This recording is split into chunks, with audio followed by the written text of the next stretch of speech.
Good afternoon and welcome to Operation Hope. I am Natalie Llorente, the senior most coach out of the city of Chicago. And today we're going to be covering the terms of budgeting and how to find that debt relief. So let's begin. Operation Hope has teamed up with the Chicago City Treasurer's Office to provide you with one-on-one credit consultation. We seek to get everyone to the 700 credit score community, and we offer classes such like these every first and third Wednesday of the month so that you can be better informed and educated on financial issues. Now, if you're looking for that counseling or free credit counseling to help prepare a budget, we'll talk about that throughout the session of ways you can reach out and ways you can participate in the free program that's hosted by the Treasury. Okay, so what is a budget? Oftentimes it's not that easy. People might think they're spending a certain amount, but until you actually sit down and look at it, you might be quite surprised. So a budget, the function of a budget is a plan that you write down to decide how much you will spend according to the money you receive each month. And a budget really helps you to not run out of money. Because if you have a specific designation or you have a job for that money, a specific ruling, then you'll be less inclined to spend unnecessarily or, discipline. So we'll get more into that later in the session. So without a budget, it's really easy to run out of money, especially for me. I love Starbucks and it can really get out of hand. So a budget will show you how much money you're actually making, your cash flow. So money coming in and then how much you're actually spending, because you might be quite surprised. Even though you make an estimation, the estimation can be completely off. So it's a bird's eye view of getting accuracy. Next slide. Okay, why do you want a budget? You're like, Miss Natalie, I don't need that. No, yes, you do, because what you spend most of your money on needs to be clearly identified, because how can you fix something if you don't know what the problem is? And it can also help you to really square away and center yourself and focus and be disciplined when you finally do make that budget. So I'll give you an example. Your budget might show you have only $100 that you spend on clothes or, going out each month.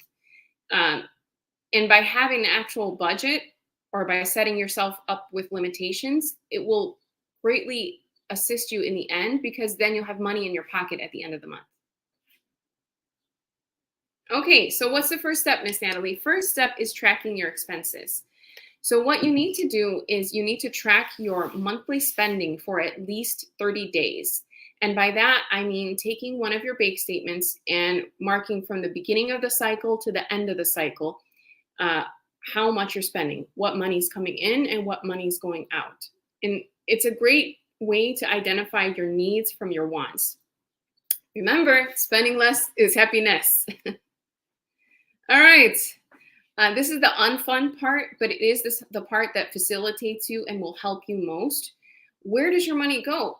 So you need to differentiate between your regular and fixed payments versus like a regular fixed payment would be something like the mortgage, rent, car payments, insurance, any debts like credit cards. If you need credit card assistance, you can reach out to us for one-on-one coaching. But here's an example of how to categorize your expenses and really craft an excellent budget.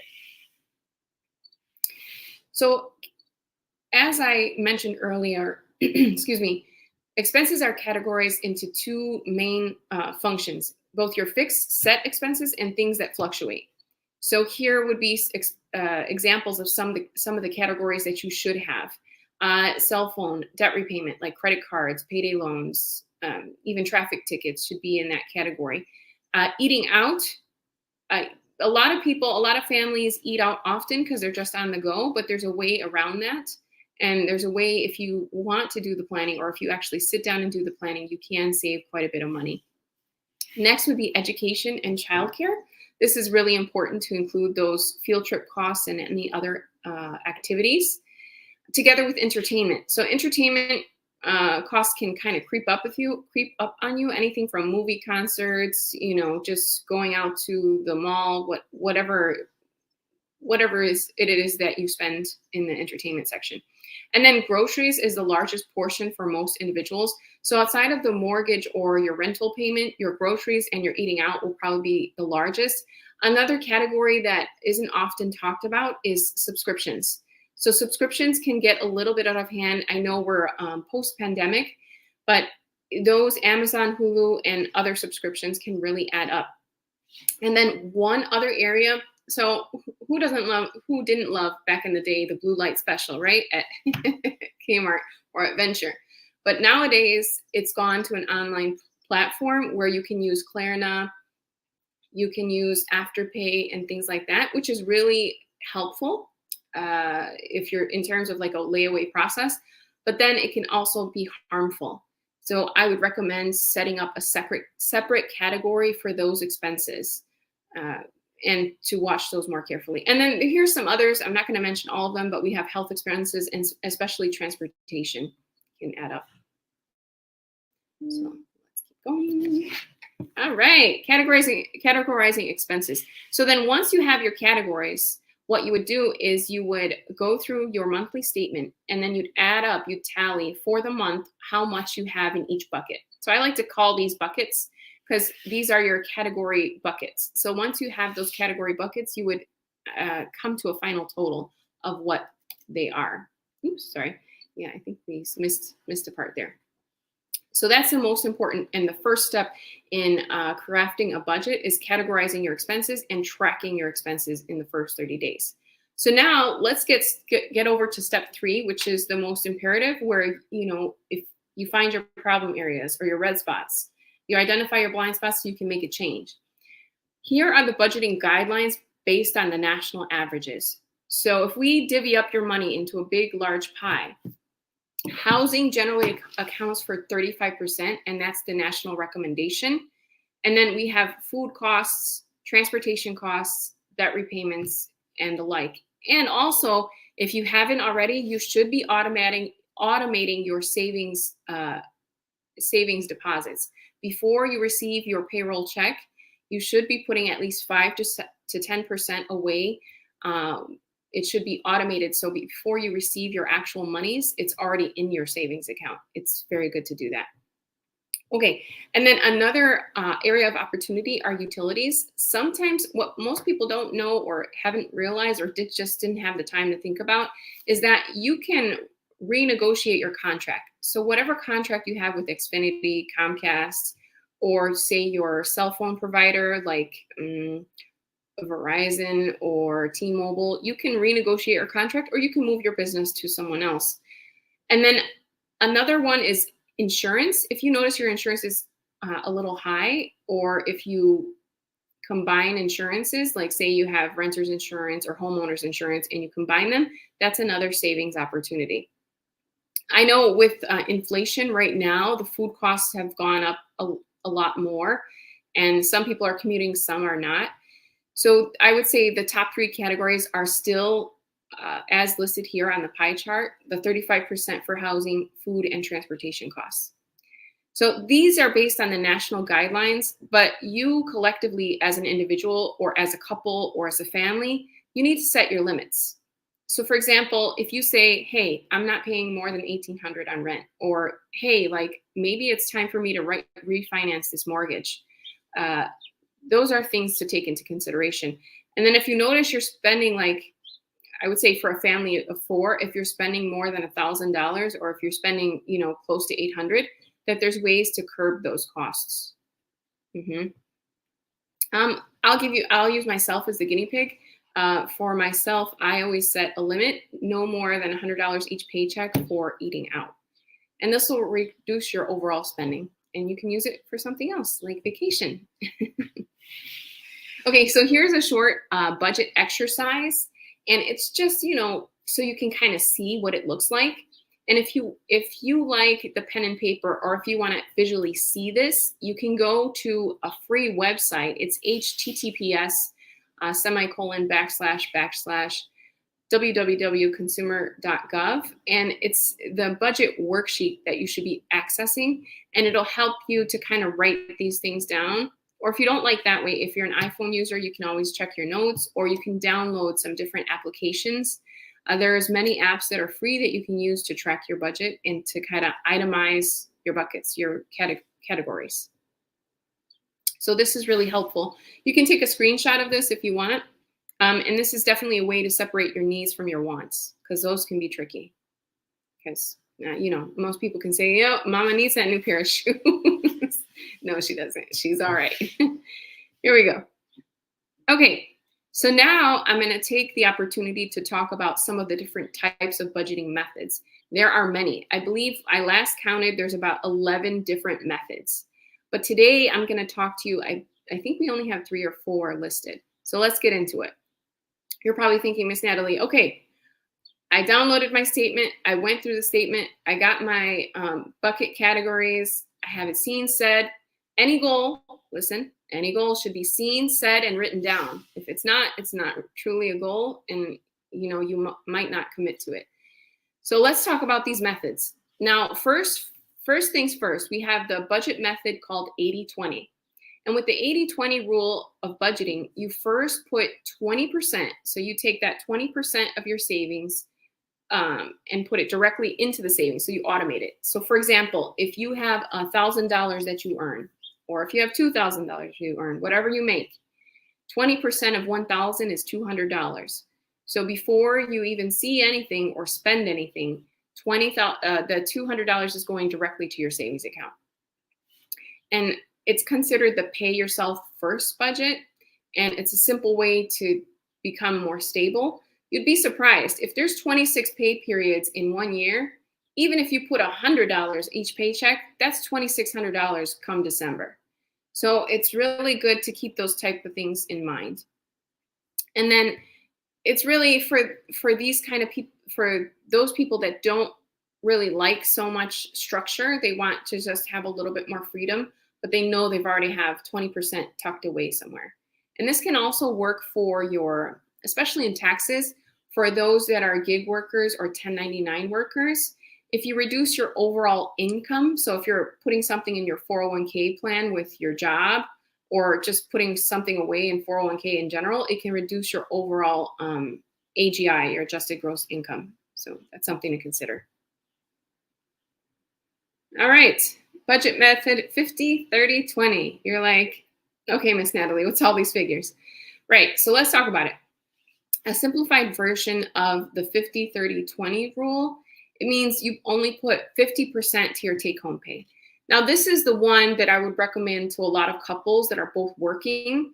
I have seen some really successful couples purchase a home in 1 year just because they buckled down and they were saving one person's income, and then they were using the others they were dividing it by 30 and 20. So if you have, like, say for example, if you have both individuals working, you can do so where you're putting 50% away and then 30% goes to stuff you want, like your entertainment, like travel, things of that sort. And then, wait, 50% to your needs. I'm sorry. So 50% can work this way. You can put 50% towards your savings, or you can put 50% towards your wants, and then the other 30, 20. So it's just a matter of dividing it as you see fit.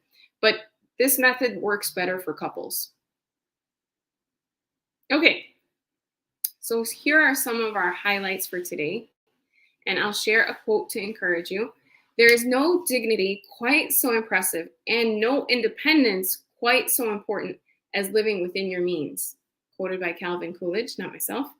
And some of the major reasons why you need a budget is that you need to be able to reach your savings goal and to avoid overspending. So although it's uncomfortable and you really don't want to be in that hot seat, once you do it, and by tracking your expenses for 30 days and categorizing your expenses, this will really determine where your money is going, and you'll be able to see where your blind spots are. How can you fix something if you don't know what's broken? And then once you identify that overspending, you can put more towards saving and more towards your future, whether that's your retirement, whether that's paying off your student debt, whether that's raising young children. You will need some kind of cushion or something to break even, or for a rainy day, God forbid anything happens. So it's important to have that. And then the fourth thing or final thing would be you need to follow a specific budgeting method, or if you have a goal in mind, it needs to be seen, said, and written down. So those are the imperative things that you need to remember from today's session. And if you need assistance, you can always get one-on-one credit coaching or budget assistance. That's what we do here at Operation Hope. We help people. So let's think. Now, up next, we're going to share some of the additional resources here in the city of Chicago. We're going to talk about Bank on Chicago. Let's get to it. Okay. Bank on Chicago is a bank for the underbanked. What does that mean, Miss Natalie? Well, that means it's a low cost. You pay $5, there's no overdraft fees, and then it really accommodates your everyday needs. So it allows free deposits, free withdrawals, and free bill payments. So this may or may not apply to you, but if you know someone that's still using the currency exchange, nothing wrong with the currency exchange. But Bank on Chicago is found in every major city across the U.S., and they really help people, just get back on their feet and have a banking account if they didn't have one prior. And then let's get to City Key. So City Key is amazing. If you haven't done so already and you're a Chicago area resident, you want to get one. So it is, in fact, an identification card that uses your Ventra card. It combines the following: your Ventra card, your Chicago Public Library card, and your prescription card. And you can sometimes get discounts to area businesses across the city. So if you haven't gotten one already, I strongly encourage you to do so. It's really good and really impactful. Okay, now, so Operation Hope is a nonprofit organization. And as I said earlier in the session, we have teamed up with the Chicago City Treasury to offer you some great services. And what are those services? Well, one, and the first and foremost, is credit and money management.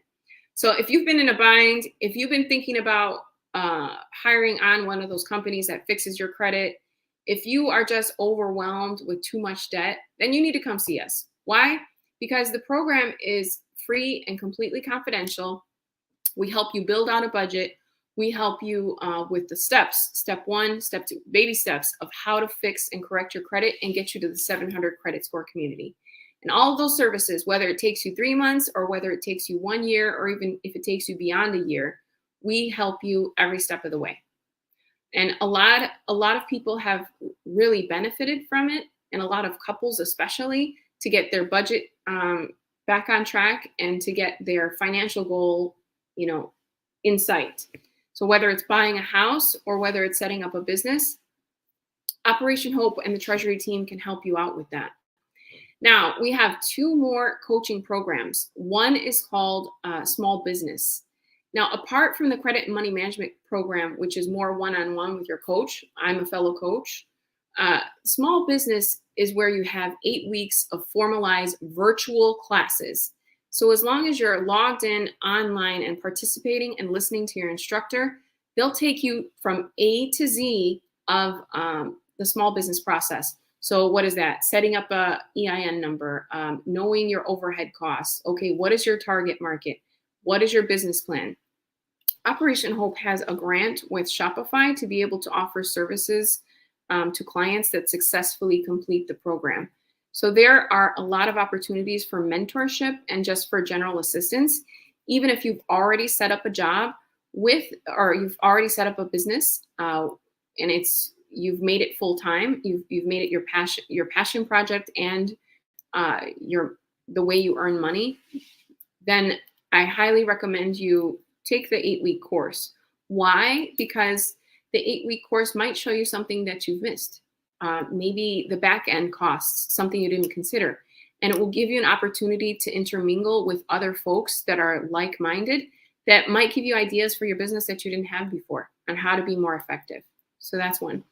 And then we are Operation Hope is HUD.gov certified. What that means is that we have coaches that follow the guidelines and credentials of HUD.gov.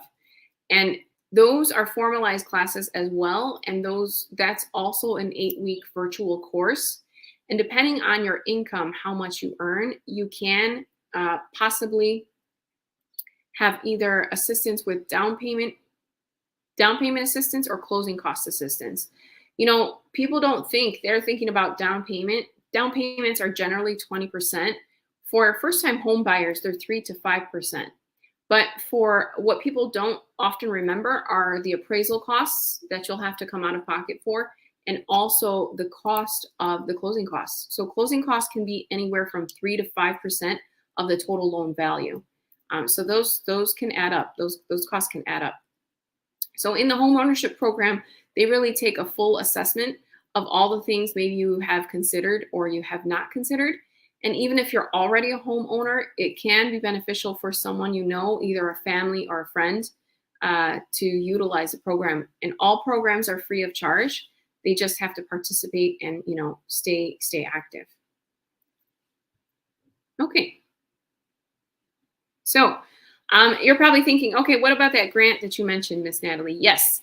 So it's called 1 Million Black Businesses of 2035. Our effort here at Operation Hope is to build 1 million Black businesses by that year. And we hope that you'll be able to assist us in doing so.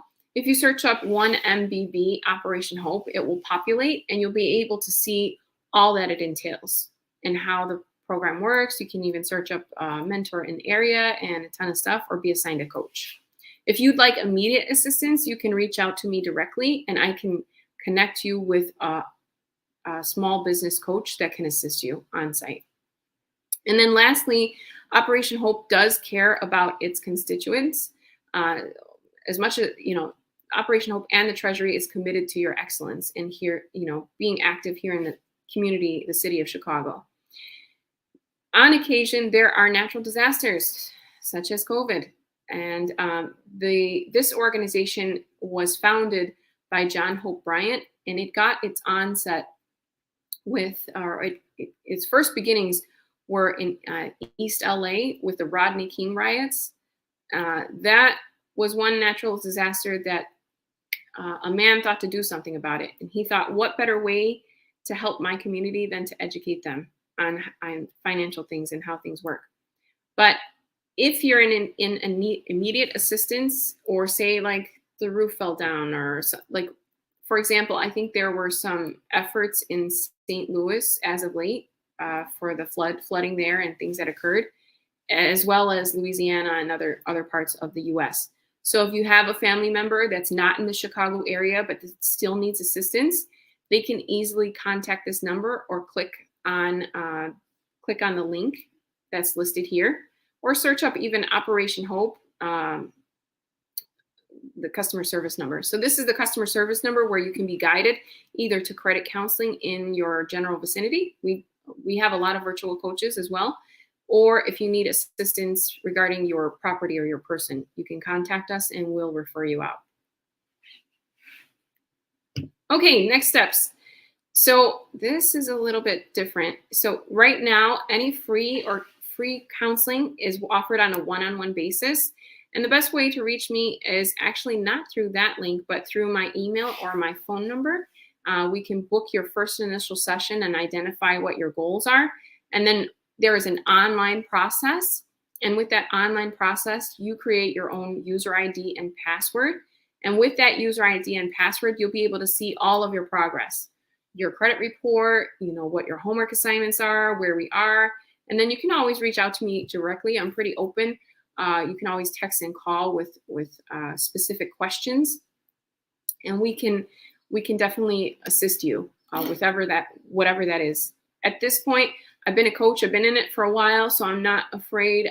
Collections, garnishments, child support, whatever it is, it's a no judgment zone, so you don't have to feel any type of way. We're really here just to offer you that assistance and support that you need without trying to charge you. So if I can offer you anything, please do not go to the companies that will charge you money to fix your credit, because oftentimes it's really a scam.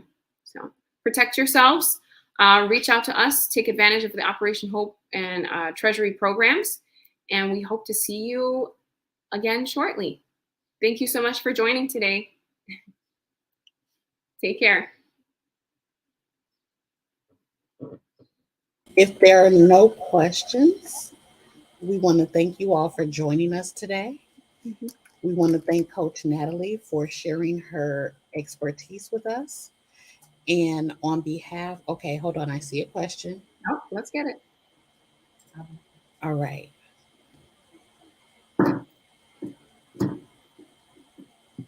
We do.